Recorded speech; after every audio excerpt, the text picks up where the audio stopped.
Fraud detection and forensic accounting, fraud and its types. इस video में हम fraud का मीनिंग, फ्रॉड के टाइप्स और इसके अंडर कौन कौन सी इलीगल एक्टिविटीज़ आती हैं उनके बारे में पढ़ेंगे। तो सबसे पहले है फ्रॉड का मीनिंग। फ्रॉड क्या है? एक इंटेंशनल एक्टिविटी है, एक इलीगल एक्टिविटी है जो दूसरे पर्सन्स को डिसीव करने के लिए की जाती है, खुद के फाइनेंशियल बेनिफिट के लिए। इंटेंशनल एक्टिविटी है क्योंकि ये जानबूझ के किया जाता है। डिसीविंग अदर मतलब दूसरे पर्सन्स को धोखा देने के लिए किया जाता है और खुद के बेनिफिट के लिए किया जाता है, उसे ही फ्रॉड बोलते हैं। यहाँ पर दो वर्ड आते हैं, एक है फ्रॉड और एक है मिस्टेक। जो मिस्टेक है वो अनइंटेंशनल एक्टिविटी है, मतलब वो जानबूझ के नहीं की जाती, वो अनजाने में हो जाती है। अगर पर्सन को किसी चीज़ की नॉलेज ना हो तो उससे मिस्टेक हो जाती है। बट जो फ्रॉड है ये जानबूझ के किया जाता है, इसमें पर्सन की धोखा देने की इंटेंशन होती है। तो ये डिफरेंस है दोनों के बीच।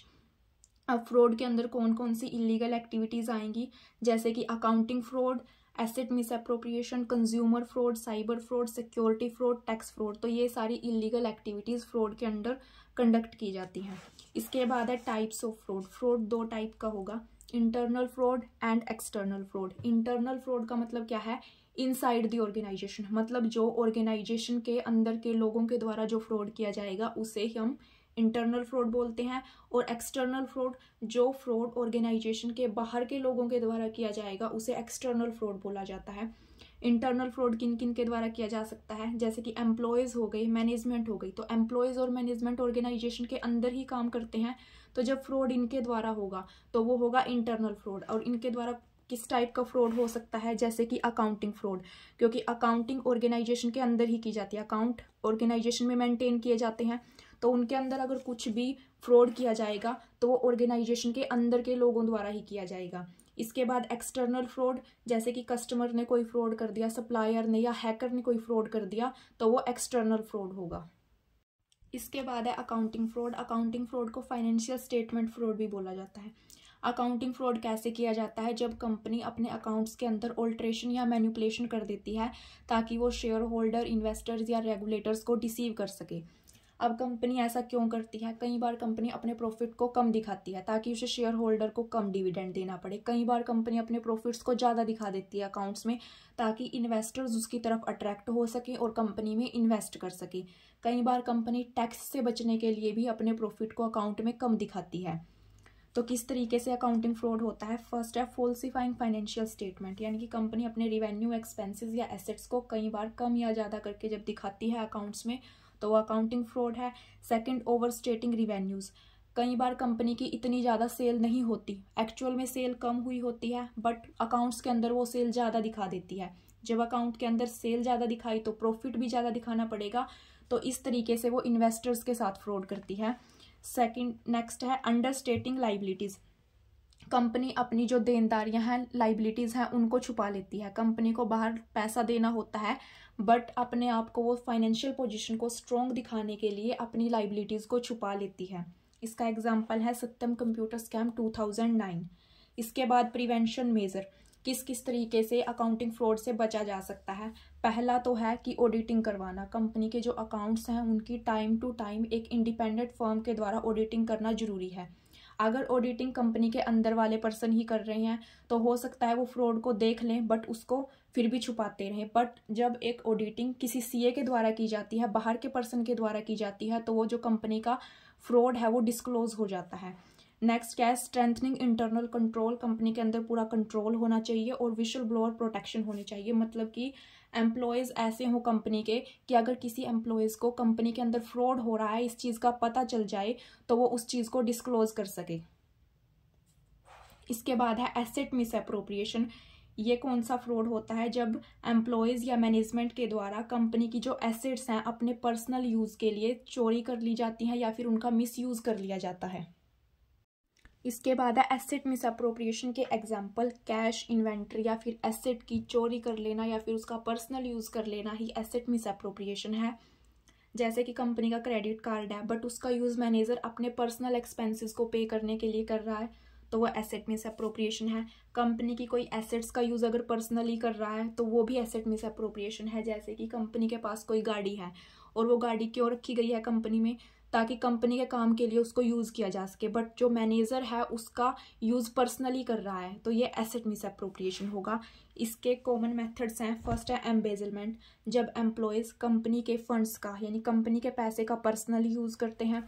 इन्वेंट्री थेफ्ट, कोई भी फिजिकल एसेट्स है कंपनी की, यानी कि ऑफिस की कोई एसेट होगी, कोई रॉ मटेरियल हो गया, उसको जब चोरी कर लिया जाता है। पेरोल फ्रॉड, ये मेनली किया जाता है मैनेजमेंट के द्वारा, क्योंकि मैनेजमेंट क्या करते हैं, इसमें कोई फेक एम्प्लॉय क्रिएट कर देते हैं और उनके नाम पर सैलरी काटते रहते हैं, बट एक्चुअल में वो कोई एम्प्लॉय नहीं होता कंपनी में, फेक एम्प्लॉय है, उनके नाम पर सैलरी कट रही है, तो वो सैलरी किसके पास जाएगी? जो पर्सन सैलरी काट रहा है वो फ्रॉड करने के लिए ही कर रहा है ये सब, तो वो सैलरी वही रखेगा। इसके बाद है स्कीमिंग, कंपनी किसी से पैसे लेने थे, कंपनी को किसी कस्टमर से लेने थे पैसे, तो मैनेजमेंट ने क्या किया, कस्टमर से तो पैसे ले लिए बट उनको अकाउंट्स के अंदर रिकॉर्ड नहीं किया। इसके बाद है प्रिवेंशन मेजर, जो एसेट मिसअप्रोप्रिएशन है इससे कैसे बचा जा सकता है।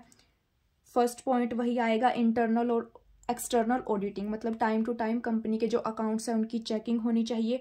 ऑटोमेटिक अकाउंटिंग सिस्टम यूज़ करना है, जैसे कि अब हम टैली का यूज़ करते हैं अकाउंट बनाने के लिए, पहले मैनुअली सारे अकाउंट प्रिपेयर किए जाते थे, अब हम टैली का यूज़ करते हैं। टैली के अंदर हमें सिर्फ ट्रांजेक्शन्स डालनी होती है, फाइनेंशियल अकाउंट जो फाइनल अकाउंट होते हैं वो अपने आप प्रिपेयर हो जाते हैं। एम्प्लॉय का बैकग्राउंड चेक करना है कि एम्प्लॉय पहले कहाँ काम करता था, उसकी क्वालिफिकेशन क्या क्या है, एम्प्लॉय को ट्रेनिंग और एजुकेशन देना। इसके बाद है कंज्यूमर फ्रॉड, जो कंज्यूमर फ्रॉड होता है ये कंपनी के कस्टमर्स के साथ किया जाता है, और ये कौन करता है? कोई एक्सटर्नल पर्सन, यानी कि कोई हैकर्स या स्कैमर्स इसको करते हैं कंपनी के कस्टमर्स के साथ। वो कैसे करते हैं? या तो वो कोई फेक कंपनी क्रिएट कर लेते हैं, या फिर वो किसी रेप्यूटेड कंपनी के नाम का यूज़ करके कस्टमर्स के साथ स्कैम करते हैं, यानी कि किसी बैंक के नाम का यूज़ कर लिया, किसी कंपनी के नाम का यूज़ कर लिया, कोई ऑक्शन निकाल दिया कंपनी के नाम से, या फिर किसी बैंक के नाम का यूज़ करके कस्टमर्स के पास मैसेज सेंड कर दिया कि आपके अकाउंट को अपडेट करना है, या फिर हमें कोई आपकी पर्सनल इन्फॉर्मेशन चाहिए, तो इस टाइप के फ्रॉड कस्टमर्स के साथ करते हैं। अब इसके मेथड्स क्या हैं? फर्स्ट है फिशिंग स्कैम, जो स्कैमर्स होते हैं वो फेक ईमेल या फिर टेक्स्ट मैसेज सेंड करते हैं कस्टमर्स के पास और उनसे उनकी फाइनेंशियल या पर्सनल इन्फॉर्मेशन मांगते हैं। इसके बाद है आइडेंटिटी थेफ्ट, उनके personal information, social security number, credit card number, इन सब का यूज़ करके भी कई बार फ्रॉड किया जा सकता है। ऑनलाइन ऑक्शन स्कैम, कई बार स्कैमर्स जो हैं ऑनलाइन ऑक्शन निकालते हैं, बट ये एक्चुअल में कोई ऑक्शन नहीं होता, ये फेक ऑक्शन होता है। इसमें सिर्फ उनकी डिटेल ले ली जाती है जो इसके अंदर शामिल होते हैं, बट एक्चुअल में यहाँ पे कोई भी ऑक्शन नहीं होता। क्रेडिट कार्ड स्कैम, जो चोरी हुआ क्रेडिट कार्ड है उसकी इन्फॉर्मेशन या फिर कोई सेम वैसा ही फेक क्रेडिट कार्ड क्रिएट करके, जैसे कि इसका एग्जांपल है, ईमेल सेंड कर दिया जाता है, एक लिंक दिया जाता है कि इस लिंक पे क्लिक करके आप आपके अकाउंट्स को, उसके अंदर जो इन्फॉर्मेशन है उनको अपडेट कर सकते हो। इसके बाद कंज्यूमर फ्रॉड से कैसे बचा जा सकता है, इसके प्रिवेंशन मेजर हैं। फर्स्टली स्ट्रॉन्ग पासवर्ड यूज़ करना, कंज्यूमर्स को एजुकेट करना, उनको अवेयर करना, और साइबर सिक्योरिटी मेजर्स को मजबूत बनाना। इसके बाद कॉरपोरेट फ्रॉड है, जो कॉरपोरेट फ्रॉड है ये भी कंपनी के द्वारा किया जाता है, लेकिन ये बहुत बड़े लेवल पर होता है। जो हमने पहले अकाउंटिंग फ्रॉड पढ़ा था उसके अंदर कंपनी सिर्फ अपने अकाउंट्स के अंदर चेंजेस करती है फ्रॉड करने के लिए, बट कॉरपोरेट फ्रॉड बड़े लेवल पे होता है। इसके अंदर सिक्योरिटीज़ मार्केट भी आ गई, इन्वेस्टर्स भी आ गए, और जो रिश्वत देने का काम करती है कंपनी वो भी आ गया। इसके मेथड्स हैं, फर्स्ट है फॉल्सिफाइंग अर्निंग रिपोर्ट, कंपनी अपनी अर्निंग रिपोर्ट्स को गलत दिखा देती है, यानी कि उसके अंदर फाइनेंशियल पोजीशन को या तो बहुत ज़्यादा अच्छा दिखाया जाता है या फिर बहुत ज़्यादा डाउन दिखाया जाता है। सिक्योरिटीज़ फ्रॉड कैसे करती है कंपनी, जो शेयर होल्डर्स हैं कई बार उनको डिविडेंड नहीं देती, या फिर प्रोस्पेक्टस के अंदर कंपनी की फाइनेंशियल पोजीशन बहुत ज़्यादा अच्छी दिखा दी, जिसे देखकर इन्वेस्टर्स अट्रैक्ट हुए, उन्होंने कंपनी के शेयर्स परचेज कर लिए, लेकिन बाद में कंपनी की फाइनेंशियल पोजीशन का जब पता लगा कंपनी को इतना ज़्यादा प्रॉफिट नहीं हुआ, तो इन्वेस्टर्स को भी क्या हुआ, लॉस हुआ। इसके बाद ब्रीबरी और करप्शन, कई बार गवर्नमेंट जो रूल्स रेगुलेशन बनाती है, कंपनी उन रूल्स रेगुलेशंस को अपने फेवर में लाने के लिए, अपने अकॉर्डिंग लाने के लिए रिश्वत देने का काम भी करती है। अब कॉरपोरेट जो फ्रॉड है उसके प्रिवेंशन मेजर है, फर्स्ट है ट्रांसपेरेंसी पॉलिसी अपनानी चाहिए कंपनी को, यानी कि कंपनी के अंदर जो एक्चुअल में लॉस हुआ है, एक्चुअल में प्रॉफिट हुआ है, सिर्फ वही दिखाया जाए। विसल ब्लोअर प्रोटेक्शन, अगर एम्प्लॉयज़ को कंपनी के अंदर होने वाले फ्रॉड का पता लग जाता है तो वो उसकी रिपोर्ट कर सके। और लीगल पेनल्टीज़, अगर कंपनी कोई भी फ्रॉडुलेंट एक्टिविटी करती है तो उसके ऊपर पेनल्टी लगनी चाहिए, फीस या फिर कोई सज़ा। अब नेक्स्ट है साइबर फ्रॉड। पहले हमने कंज्यूमर फ्रॉड पढ़ा है। कंज्यूमर फ्रॉड और साइबर फ्रॉड के पॉइंट सेम हैं, क्योंकि कंज्यूमर फ्रॉड है वो भी साइबर फ्रॉड जैसा ही है, बट वो एक इंडिविजुअल कंज्यूमर की बात हो रही है। साइबर फ्रॉड होगा बड़े लेवल पर, ये मेनली किसी कंपनी, बैंक या फिर इंश्योरेंस कंपनी के साथ जो फ्रॉड होते हैं उनकी बात है। साइबर फ्रॉड के अंदर क्या होता है, कंपनी के जो कस्टमर्स हैं उनकी इंफॉर्मेशन को, पर्सनल डाटा या फिर फाइनेंशियल रिकॉर्ड जो है कंपनी का, उसको चोरी कर लिया जाता है, हैक कर लिया जाता है। इसके मेथड है, फर्स्ट है फिशिंग। इसमें फेक ईमेल या फिर वेबसाइट बनाई जाती है और उसके थ्रू सेंसिटिव इंफॉर्मेशन है जो कस्टमर्स की वो चुरा ली जाती है। सेकंड है रैंसमवेयर। कंपनी का जो डाटा है हैकर्स उसको लॉक कर देते हैं और कंपनी से पेमेंट की डिमांड करते हैं कि आप हमें पेमेंट करोगे तभी हम आपका डाटा आपको लौटाएंगे। Identity theft, stealing personal information, password, credit card numbers. जो इस टाइप के फ्रॉड होते हैं ये मेनली बैंक, किसी बड़ी कंपनी, इन सब में होते हैं। जैसे कि इसका एग्जांपल है आईसीआईसीआई बैंक में फिशिंग स्कैम हुआ था 2018 में। एचडीएफसी लाइफ इंश्योरेंस में डाटा थेफ्ट एंड एक्सटॉर्शन का केस हुआ था नवंबर 2024 में। अब साइबर फ्रॉड के प्रिवेंशन मेजर हैं। फर्स्ट की सॉफ्टवेयर अप टू डेट होना चाहिए, किसी भी सस्पिशियस लिंक पर क्लिक करने से बचना चाहिए। कोई भी जो साइबर सिक्योरिटी प्रोटोकॉल हैं वो मजबूत होने चाहिए। कंपनी के जो एम्प्लॉयज़ हैं उनको स्कैम्स के बारे में पूरी ट्रेनिंग देनी चाहिए। इसके बाद है सिक्योरिटीज़ फ्रॉड। जो सिक्योरिटीज़ फ्रॉड होता है इसे स्टॉक फ्रॉड या फिर इन्वेस्टमेंट फ्रॉड भी बोलते हैं। ये मेनली होता है इन्वेस्टर्स को डिसीव करने के लिए। इसमें कंपनी की फॉल्स इन्फॉर्मेशन दिखाई जाती है मार्केट के अंदर। इसके मेथड्स हैं, फर्स्ट है इनसाइडर ट्रेडिंग। कंपनी की कुछ नॉन पब्लिक इन्फॉर्मेशन होती है, जब उनके बेस पे सिक्योरिटी परचेज की जाती है तो वो भी सिक्योरिटीज़ फ्रॉड है, क्योंकि नॉन पब्लिक इन्फॉर्मेशन का मतलब है कि कंपनी की वो इन्फॉर्मेशन जो पब्लिक को शो नहीं की जा सकती। बट अगर कोई इन्वेस्टर उस टाइप की इन्फॉर्मेशन के बेस पे शेयर परचेज कर रहा है तो वो फ्रॉड है, मतलब कंपनी फ्रॉड कर रही है। इस केस में भी pump and dump scheme, company अपने जो सिक्योरिटीज़ हैं उनको आर्टिफिशियली इन्फ्लेट कर रही है, सिक्योरिटीज़ के प्राइस को कभी कम दिखा रही है, ज़्यादा दिखा रही है अपने अकॉर्डिंग। इसके बाद नेक्स्ट है कि जो एग्जिस्टिंग शेयर होल्डर है, पहले से कंपनी के जो इन्वेस्टर्स हैं उनको जो पैसा मिलता है, उनको जो प्रॉफिट मिलता है, वो कंपनी के प्रॉफिट में से ना मिलके जो नए इन्वेस्टर्स ने पैसा लगाया है उसमें से दिया जाए, तो ये भी सिक्योरिटीज़ फ्रॉड का एग्जाम्पल है। इसके एग्जाम्पल क्या है, Harshad Mehta stock market scam 1992।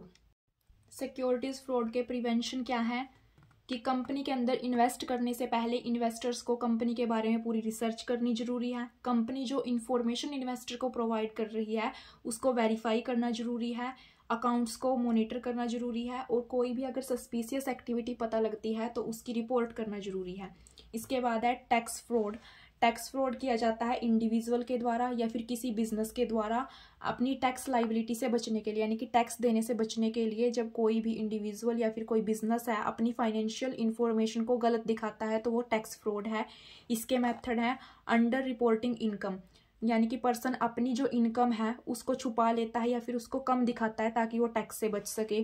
Fake deduction, कई बार वो अपने खर्चों को ज़्यादा दिखा देता है ताकि वो टैक्स से बच सके। फेक इनवॉइसिंग, नकली बिल क्रिएट कर दिए, income tax input tax credit create कर दिया, फिर गलत डिडक्शन ले ली। कोई भी डिडक्शन किस टाइप से मिलती है कि गवर्नमेंट ने जैसे कि कोई स्कीम दे रखी है, अगर उसके अंदर पर्सन इन्वेस्ट करता है तो उसकी डिडक्शन मिलती है, तो बट उसने एक्चुअल में वहाँ पे कोई इन्वेस्टमेंट नहीं की हुई, बट वो अपने अकाउंट्स के अंदर क्या कर रहा है, दिखा रहा है उस डिडक्शन को, तो इस तरीके से वो टैक्स से बचता है। इसका एग्जाम्पल है श्री शिमेट टैक्स इवेजन केस 2023।